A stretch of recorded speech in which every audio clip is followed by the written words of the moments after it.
Robert H. Jackson, of course, was a great hero of mine at Nuremberg. He was a hero to every one of the some 100 American lawyers at Nuremberg who were involved in the 12 trials subsequent to the first big trial in which Jackson was the chief prosecutor. We all at Nuremberg remembered these words from Jackson's opening statement. We must never forget that the record on which we judge these defendants today is the record on which history will judge us tomorrow. To pass these defendants a poisoned chalice, he said, is to put it to our own lips as well. That is something that we, each one of us, kept constantly before us. The professor of law said about Jackson, Nuremberg and Jackson's legacy pervades our understanding of the world today. Indeed, the trial at Nuremberg has become more than a mere historical event. It has become an international aspect of our heritage, of our jurisprudence, even of how we perceive society. The trial ignited a revolution in international law, and it dramatically changed the relationship between individuals and national governments. Nuremberg established our contemporary conception of the international community. Jackson prosecuted the most important trial in history. Was recruited for the Nuremberg trials in the spring of 1946. At that time, I was a litigator in a big Wall Street law firm, Cravath, Swain and Moore. I was 26 years old at the time and out of Columbia Law School all of 3 years. My litigation experience in New York had been in civil, not criminal cases. I was recruited by Howard Peterson, who was Assistant Secretary of War, and I was recruited for the position of legal aid to the Chief of Counsel for War Crimes, Brigadier General Telford Taylor. Taylor, as the setup piece indicated, was Justice Jackson's deputy in the first big trial, and he became Chief of Counsel upon Jackson's departure from Nuremberg. I was given a leave of absence and in 1948 returned to the Cravath office after completion of my 2-year tour of duty in Germany. As Greg said, I only had one precondition for going to Nuremberg, and that was that Hilda could go with me. So it was arranged that Nuremberg would request Hilda's presence as a CAF2, a file clerk. But we hadn't been in Nuremberg very long until General Taylor learned that she had majored in dietetics in college, and he asked her to be in charge of the feeding of people at the courthouse cafeteria at the Palace of Justice, and she agreed to do that. And so my 22-year-old bride was placed in charge of the cafeteria at the Palace of Justice and the feeding at lunch of more than 1,000 people each day. Wow. It was a great privilege to work closely with General Telford Taylor. He was truly a great lawyer, and to accompany him, as Hilda and I did, and as his legal aid on trips throughout Europe, preparing for the 12 war crimes trials that were conducted in Nuremberg. As Greg said, these 12 trials were conducted in the American zone in Nuremberg, and the French and the British conducted trials in parallel with the 12 subsequent proceedings in their respective zones of Germany, and the Russians conducted trials in Moscow.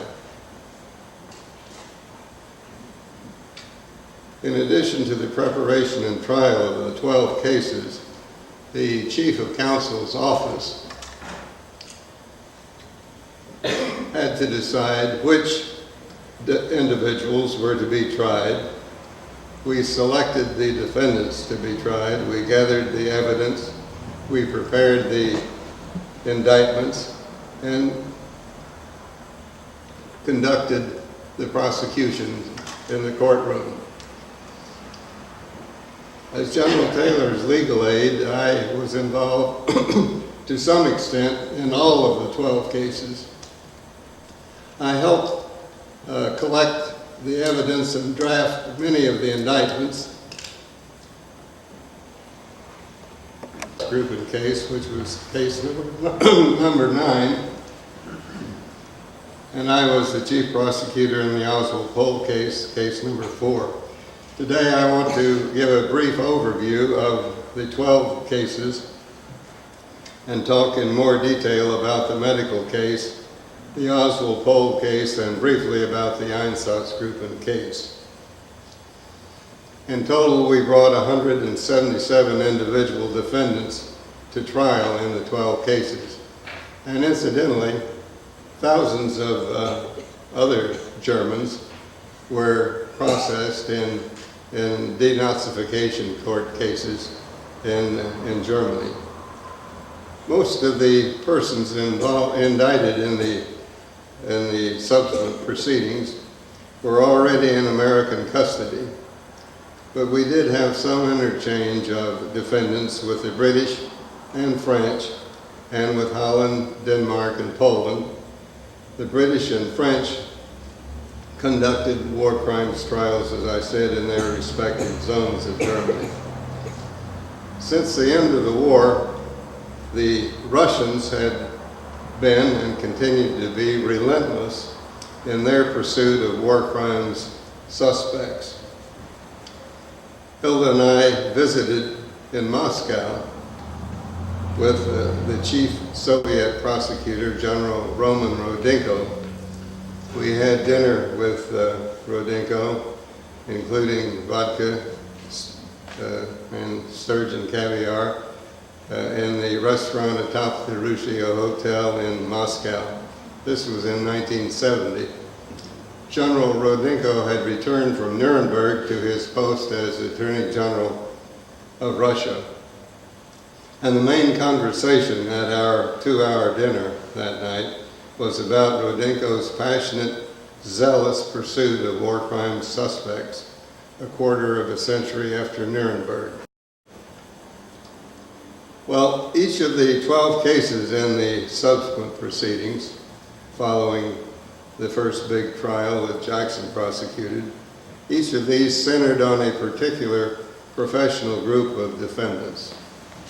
Thus, among the 177 defendants, there were 39 doctors and lawyers, 56 SS men and police, 26 military leaders, 22 government ministers, and 42 industrialists and financiers. Among the industrialists were the directors and officers of the I.G. Farben Chemical Trust, that was case number 6, the Krupp Munitions Trust, case number 10, and the Steel and the Flick Combine, which dominated the coal, iron, and steel industries, case number 5. At one time, there were 6 trials involving more than 100 defendants, all underway at the same time. Almost 100 American lawyers were employed by the Office of Chief of Counsel. Of course, not all at any one time. And of course, the defense bar far outnumbered the prosecution bar, because each one of the 177 German defendants had 1, 2, 3, and sometimes more defense lawyers. And the German defendants had the best legal talent in Germany in defending them. Among the rights which the German defendants had in the 12 subsequent proceedings,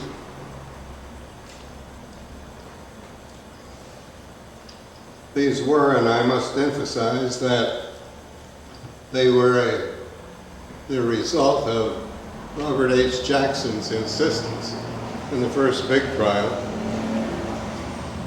1, the choice of an attorney. 2, the presumption of innocence. 3, the prosecution having the burden of proving personal guilt beyond a shadow of a doubt. 4, the right for their attorney to cross-examine all witnesses. 5, full access to the documentary evidence in the possession of the prosecution. And 6, the full power of the United States Army to help locate defense witnesses. The 12 cases required more than 1,200 days of court proceedings, and the transcript of these proceedings exceeds 330,000 pages, not counting thousands of documents, briefs, and other records. Which reminds me that when we recently moved from our home in Fort Washington, Pennsylvania, which we had occupied for 49 years, to a retirement community in the suburb of Philadelphia, I came across 40 volumes of the transcript, the typed transcript, and briefs in the medical case. And I knew that moving to the retirement community, I would not have room for those 40 volumes anywhere. So I called Ursinus College, and they were glad to add those to their library. In the 12 cases, 32 persons, mostly state court judges, served as judges in the 12 cases.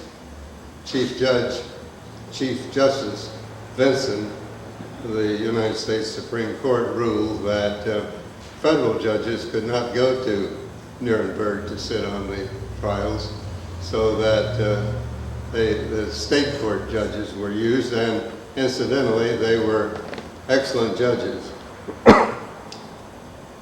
All of the 177 defendants who stood trial in the 12 cases, 35 were acquitted, that's about 20%, and 142 were convicted. Of the 142 defendants who were convicted, 26 were sentenced to death. That was about 18% of the 20%. All 26 persons in the 3 cases that I am talking about today, 7 in the doctor's case, 4 in the Oswald Pohl case, and 14 in the Einsatzgruppen case. Of the 118 defendants convicted but not condemned to death, 20 were sentenced to imprisonment for life, and 98 defendants received prison terms of up to 25 years. I must say that I never took particular pride in the 26 death sentences. I had a moral dilemma. I was then and still am opposed to capital punishment. So in my closing statement, I left the decision, of course, to the courts.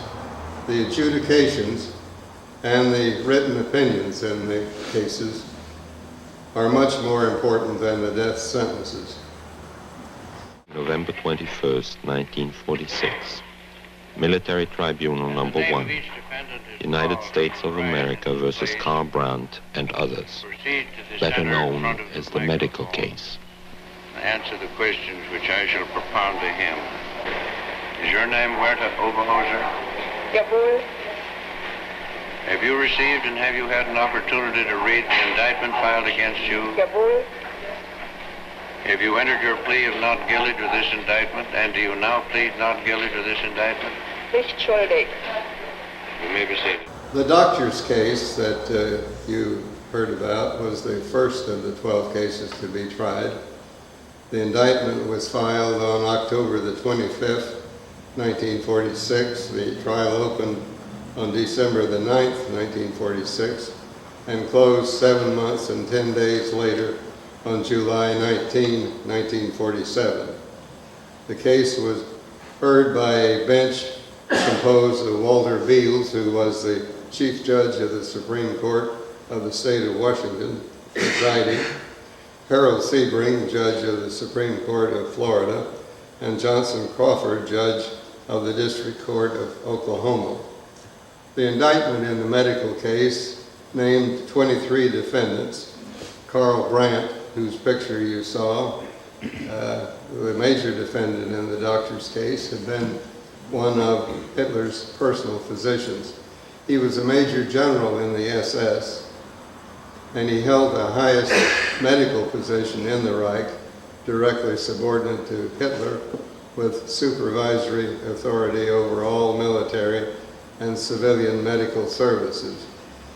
Other defendants among the 23 defendants included Lieutenant General Hanloser, who was Chief of the Medical Services of the Army, General Schroeder, Chief of the Medical Services of the Air Force, and Karl Gebhardt, Chief Surgeon of the SS, with the rank of Major General, and he was President of the German Red Cross. These SS doctors and their subordinates performed cruel and barbarous medical experiments on concentration camp inmates and prisoners of war.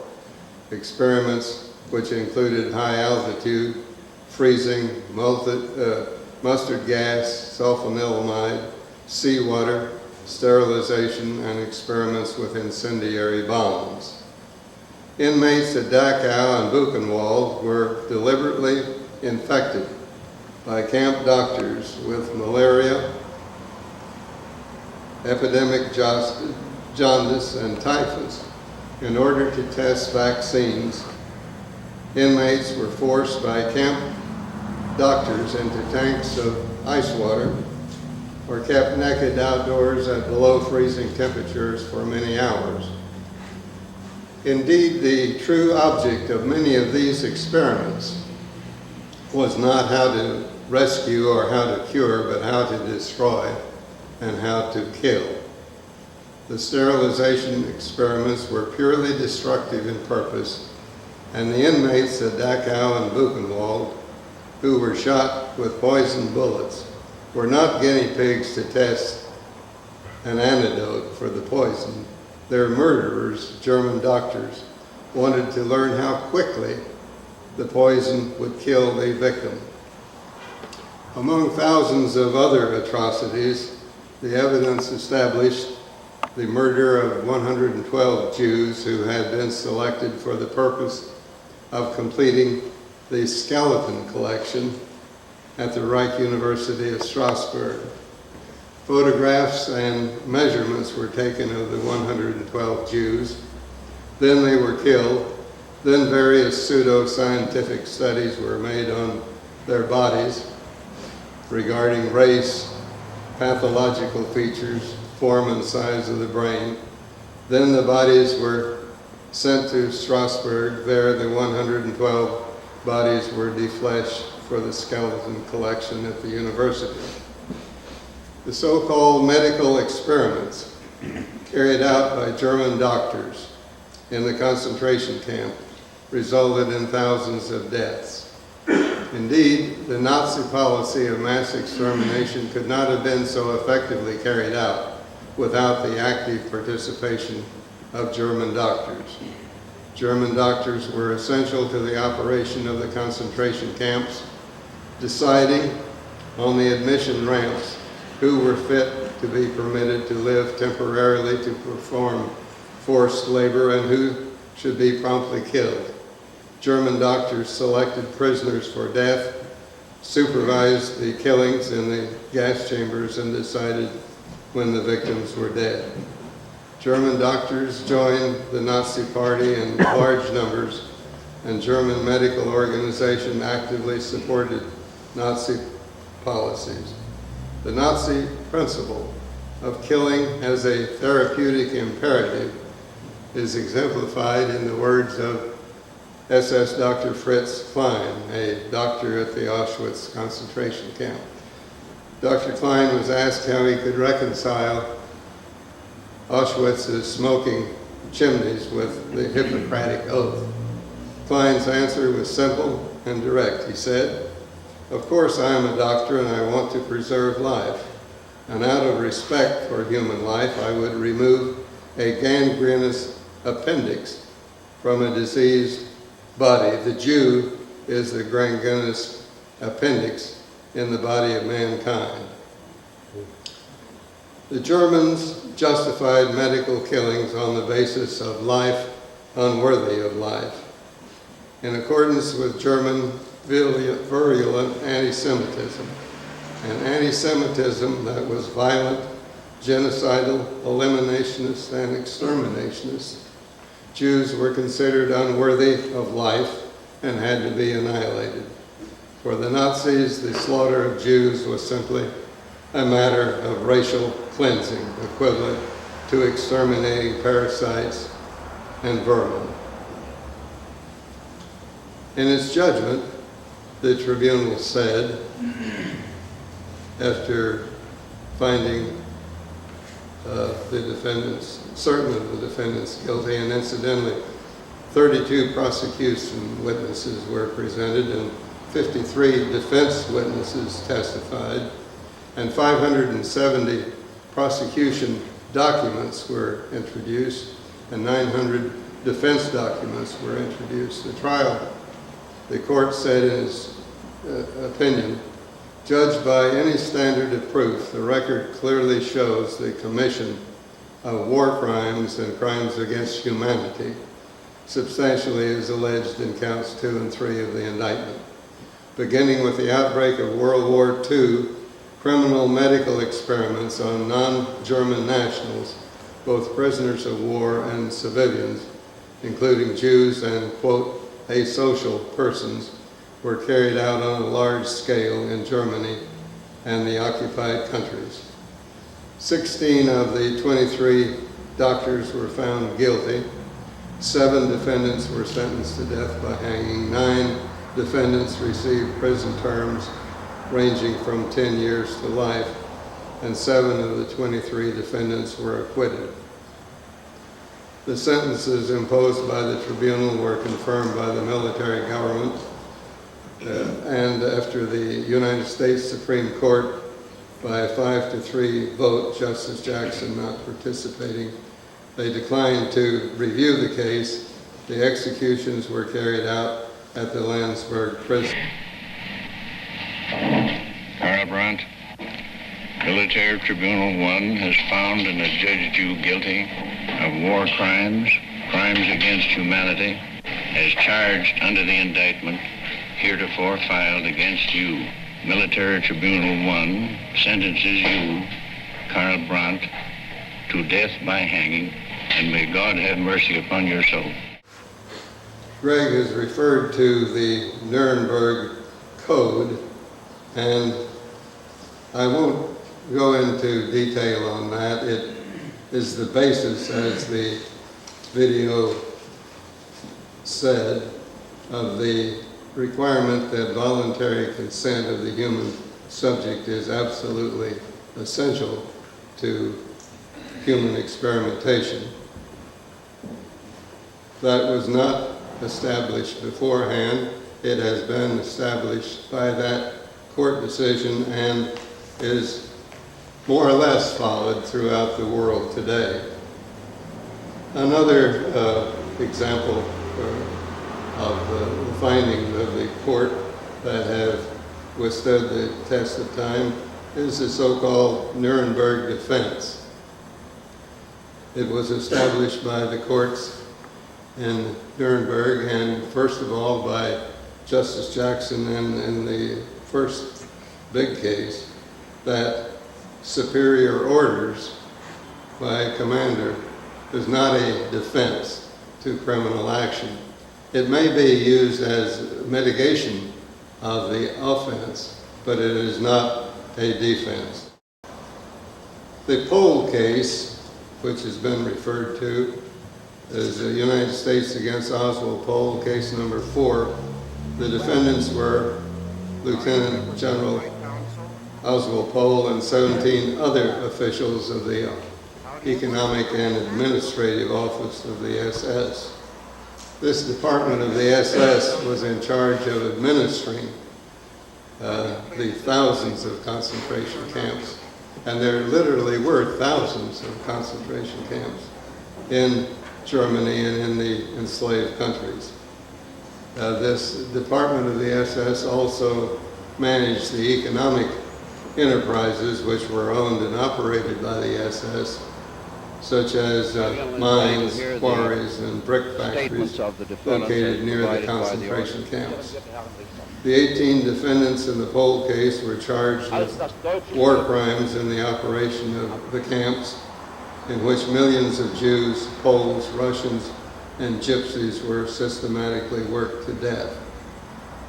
Through the infamous Action Reinhardt, which I'm sure you've heard of, these defendants systematically looted the personal property of Jews, including feather beds, baby carriages, blankets, table silver, eyeglasses, furs, jewelry, and all other articles of personal property having any value.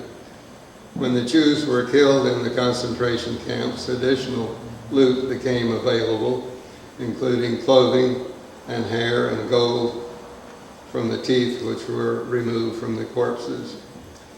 The Nazi state acquired 100 million Reichsmark of loot through this program.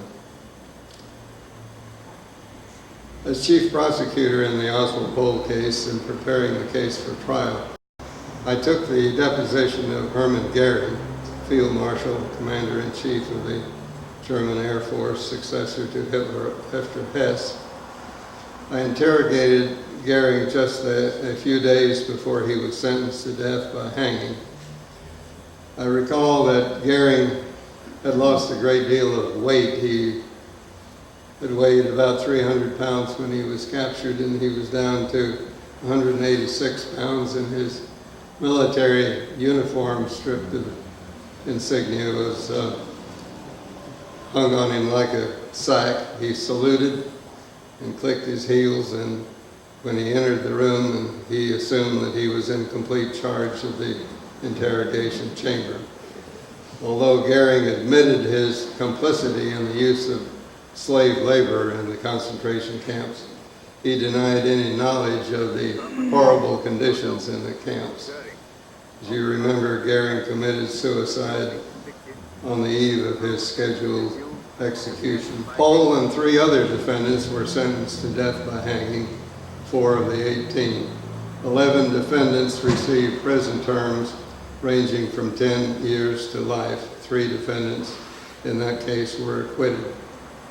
Judge Masmano, in his concurring opinion, Masmano incidentally was a Supreme Court justice from the Supreme Court in Pennsylvania. In his concurring opinion in the Oswald Pohl case, he described medical experiments in detail. He said this mania for experimentation was carried to the point where legs at the hip joint were removed from psychopathic patients to determine if the amputation of legs might affect the mental condition of the patient. He also said, in his opinion, one searches in vain for a document which proclaims that as a result of all this experimentation there came to light not a startling scientific discovery, but even a simple improvement in any normally prescribed treatment for a peacetime ailment or a wartime injury. In its unqualified condemnation of forced labor, the tribunal in the Pohl case said this: Under the spell of National Socialism, these defendants today are only mildly conscious of any guilt in the kidnapping and enslavement of millions of civilians. The concept that slavery is criminal per se does not enter into their thinking.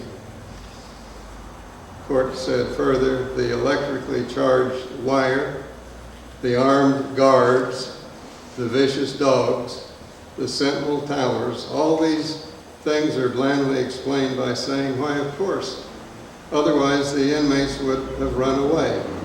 They simply cannot realize that the most precious word in any language is liberty. There is no such thing as benevolent slavery. Involuntary servitude, even if tempered by humane treatment, is still slavery. Well, the most gruesome of the three cases that I've mentioned was the United States against Otto Ohlendorf, case number 9, commonly known as the Einsatzgruppen case. The Einsatzgruppen were special units of the SS that followed the German army during the invasion of Russia. Their mission was the immediate slaughter of all Jews, Gypsies, and Communist Party members in the occupied areas. It was established that 1 million Jews and others were liquidated in Russia by the Einsatzgruppen. The 24 defendants in the Einsatzgruppen case were commanders and other officers of these units of Einsatzgruppen, and the trial was widely described as the biggest murder trial in history. The direct case in the Einsatzgruppen case, the case for the prosecution, based entirely on captured documents, and most of the cases of the prosecution in the 12 cases were based on captured documents. In the Einsatzgruppen case, the prosecution took only 2 days to present its case, and the defense took 136 trial days, or 5 months. The tribunal in the Einsatzgruppen case declared that the facts, quote, are so beyond the experience of normal man and the range of man-made phenomena that only the most complete judicial inquiry and the most exhaustive trial could verify and confirm them. The charge of purposeful homicide in this case reaches such fantastic proportions and surpasses such credible limits that believability must be bolstered with assurance 100 times repeated. Each man at the bar has had the benefits of considerable schooling. 8 defendants are lawyers, 1 a university professor, another a dental physician, still another an expert on art, 1 is an opera singer, gave concerts throughout Germany before he began his tour of Russia with the Einsatz Commandos. All Jews were to be eliminated, this is continuing from the court's opinion, but no precise definition of Jew was furnished. Thus, when one of the Einsatzgruppen reached the Crimea, its leaders did not know what standards to apply in determining whether the Krimtashefs they found there should be killed or not. It was rumored that somewhere along the arterial line which ran back into the Dem Pass, some Jewish blood had entered into the strain of these strange Krimtashefs. If this were so, should they be regarded as Jews and should they be shot? An inquiry went off to Berlin. In due time, the reply came back that the Krimtashefs were Jews and should be shot. They were shot. The captured documents left no doubt that the incredible massacres charged in the indictment had in fact occurred. The following is a typical passage from an Einsatzgruppen report, which was captured and introduced into evidence. Quote, a large-scale anti-Jewish action was carried out in the village of La Casa. In the course of this action, 920 Jews were executed with the support of an Einsatzgruppe. The village may now be described as free of Jews. Otto Ohlendorf, the principal defendant, was the commander of Einsatzgruppen D and a major general in the SS. We will begin with the defendant Ohlendorf. Der Literatur, die sich in den letzten 2 Jahren ernsthaft mit dem Nationalsozialismus auseinandersetzte, insbesondere in der kirchlichen Literatur, ist unbestritten, dass der Nationalsozialismus... Ohlendorf admitted that his Einsatzgruppe D had killed 90,000 Jews in the Ukraine and the Crimea. But he defended the slaughter on the ground of military necessity, even to the killing of Jewish children. This is from Ohlendorf's testimony. Children were people who would grow up, and surely, being the children of parents who had been killed, they would constitute a danger no smaller than that of their parents. Upon judgment, the tribunal sentenced Ohlendorf and 13 other defendants to death by hanging. 2 more received life sentences and 5 prison terms of 10 to 20 years. None of the 24 defendants in the Einsatzgruppen case were acquitted. Well, it ought to be remembered that the fundamental reason for the Nuremberg trials was that there was no preferable or even acceptable alternative for handling the practical and pressing problems of what to do with the surviving Nazis. Nuremberg was based on the view that, as Robert H. Jackson said, we cannot await a perfect international tribunal or legislature. Nuremberg was also based on the view, as Jackson said, that international law must develop as the common law has developed through custom, agreement, and judicial precedent, such as the Nuremberg trials themselves were intended to provide. The great goal of Nuremberg was the amplification and clarification of international criminal law to strengthen the foundations for world peace and order for the future.